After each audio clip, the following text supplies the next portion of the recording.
নামাজ পড়া দেখলে চিৎকারি দেয়, এরকম আছে না নাই? কয় তুমি বড় হাজির হয়ে গেছো, কয়দিনের মন চেয়ে গেছো, মন ঠিক থাকলে কিছুই লাগে না, বলে কি বলে না? জোরে কর।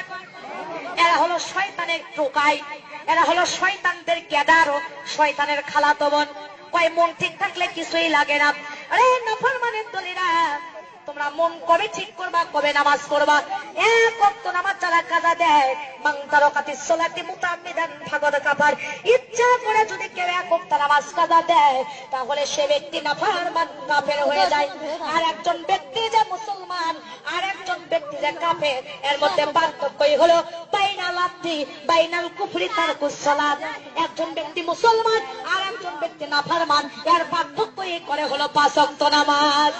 আমার মা বোনেরা, কিন্তু কুরআনুল কারীমে এসেছে ইন্নাস সালাতা তানহা আনিল ফাহশাই ওয়াল মুনকার, নিশ্চয়ই 5 ওয়াক্ত নামাজ সঠিকভাবে তোমরা যদি আদায় করো, তাহলে তোমাদের মন কোন দিকে গেছে, তোমাদের মন কোন দিকে গেছে এটা দেখার বিষয় নাই।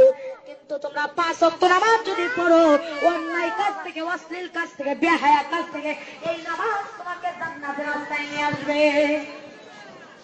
নামাজ নামাজ নামাজ নামাজ পরকালের জন্য নাজাত। আমার মা বোনেরা, এই নামাজ আসসালাতুল মিফতাহুল জান্নাত, নামাজ হবে জান্নাতের চাবি। আসসালাতুল মেহরাজুল মুমিনিন, নামাজ হলো মা বোন আমার মুমিনদের জন্য একটা মিরাজ। এটাই হলো আল্লাহর সাথে দিদার হয়ে যায় নামাজের মধ্যে। জোরে কোন সুবহানাল্লাহ। যারা নামাজ পড়ে তারা মুমিন, নেককার, পরহেজগার। আর যারা পড়ে না তেমন তারা কেমন নিকৃষ্ট। একটি হাদিস আপনাদের সামনে বলবো, শুনতে রাজি আছেন তো?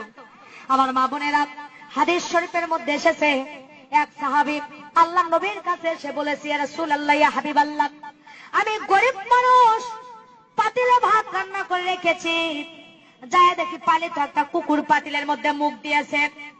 ওগো আল্লাহর নবী, বলেন তো এই পাতিলের ভাত কি আমার জন্য খাওয়া জায়েজ আছে? কারণ মুখ কেবলই দিয়েছে, কিন্তু পুরোটা খাই নাই। আল্লাহর নবী বলছে, যাও তুমি যাই ওই পাতিলের ভাত ওই যেখানে কুকুর মুখ দিয়েছে ফেলে দাও, দিয়ে তুমি পাতিলের যেখানে আছে 7টা ধোয়া দিয়ে তুমি খেয়ে নাও। আল্লাহ নবীর সাহাবী বাড়িতে আছেন, আসে দেখি ওই পাতিলের মধ্যে পালিত একটা বিড়াল আমার মুখ দিয়েছে। আবার নবীর কাছে গেছে, একজন পোলটা বুঝবেন, যা বলছি, ইয়া রাসূলুল্লাহ, পাতিলের মধ্যে যায় দেখি গো আবার একটা পালিত বিড়াল মুখ দিয়েছে, এখন কি খাওয়া যায় যাচ্ছে? বলে, হ্যাঁ, বিড়াল যেখানেও মুখ দিল ফেলে দাও, দিয়ে ভালো খানি তুমি আবার 3টে ধোয়া দিয়ে দাও, নিয়ে তুমি খাইয়া দাও। বাড়িতে সাহাবী এসে দেখে একজন বেনামাজি মহিলা তার পাতিলের মধ্যে হাত দিয়ে ভাত বেড়ে নিয়েছে। কিন্তু আবার নবীর কাছে গেছে, মহিলা জানে না কুকুর মুখ দিয়েছে, বিড়াল মুখ দিয়েছে। যা বলছে, নবী গো, বিরক্ত অনুভব করবেন না, বেয়াদবি মনে করবেন না, আবার আমি এসেছি, আপনি যে কুকুর মুখ দিছিল 7 ধোয়া দিয়ে খায়া দাইজ করে দিছিলাম, বিড়াল মুখ দিছিল 3 ধোয়া দিয়ে দিছিলেন, কিন্তু একটা বেনামাজি মহিলা আমার পাতিলের মধ্যে হাত দিয়েছে, বাকি অবশিষ্ট ভাত কি আমার জন্য জায়েজ আছে? খাওয়া ক্ষুধাকে নিবারণ করা জায়েজ আছে? আল্লাহর নবী বলতেছে, না না ও সাহাবী, কুকুর খেয়েছিল 7 ধোয়া দিয়ে জায়েজ করে দিছিলাম, বিড়াল মুখ দিয়েছিল 3 ধোয়া দিয়ে জায়েজ করে দিছিলাম, কিন্তু একটা বেনামাজি মহিলা ওই পাতিলের মধ্যে হাত রাখার কারণে 500 ধোয়া দিলেও তোমার জন্য জায়েজ নাই। কারণ একটা কুকুরের চাইতে, বিড়ালের চাইতে বেশি নিকৃষ্ট, বেশি নাপাক জাতি, ঘৃণিত জাতি একটা বেনামাজি মহিলা। নাউজুবিল্লাহ, জোরে কোন। আমার মা বোনেরা, আমার দরদিরা, এই জন্য আপনাদের কাছে বলতে চাই, সোনার চানেরা, বেশিক্ষণ বিরক্ত করবো না। নামাজ যেমন ফরজ পর্দা করা, কি নামাজ যেমন ফরজ পর্দা করা, আর এখনকার মা বোনেরা পায়ে গায়ে হাই হিল করে, খালি কিলকিল, চোখে লাগাই মাস্কারা, ছেলেদের করে কামসারা, ঠোঁটে লাগাই লটকা ফিস, ছেলেরা দেয় শীষ, আর কপালে দেয় বড় বড় টিপ। ছেলেরা কয় এই মেয়েরাই আমার জন্য ঠিক। জোরে কর নাউজুবিল্লাহ। আমার মা বোনেরা, আমার দরদিরা, ব্লাউজ বানাতে বানাতে পর্দা ফরজ করে দেওয়া হয়েছে। আর আমার মায়ের জাতিরা শহরে থাকেন, মন খারাপ করবেন না। ব্লাউজ বানাতে বানাতে পুরুষের ছেন্দ গেঞ্জি ফেল করে দিয়েছেন, এত খাটো ডানার ব্লাউজ। শর্ট কামিজ ব্যবহার করেন, বিউটি পার্লারে যায় ভুরু তোলেন, ঠোঁট কালার করেন। মাদান্ডে খোদার কসম করে বলে আপনি দাউস হবেন কিয়ামতের দিন। একটা বেপরদা মহিলা দাউস হয়ে যাবে। এই দাউস আল্লাহর জান্নাতে যাওয়া তো দূরের কথা, জান্নাতের বাসনাও তার নাকে পাবে না।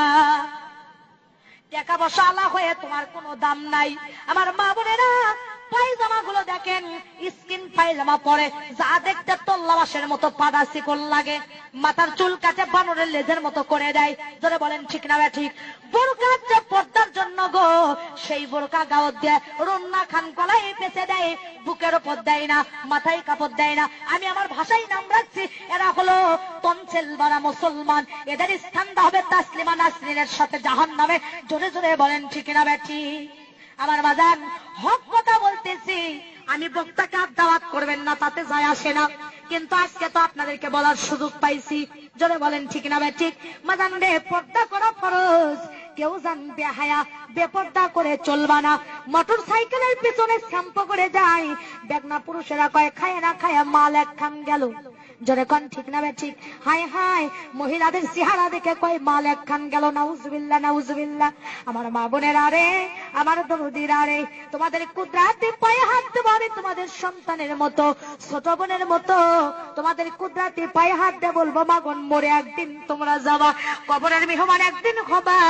তোমরা জান কেউ নামাজ ছেড়ে দিও না, আর ফরজ পর্দা জান তোমরা কেউ ছেড়ে দিও না।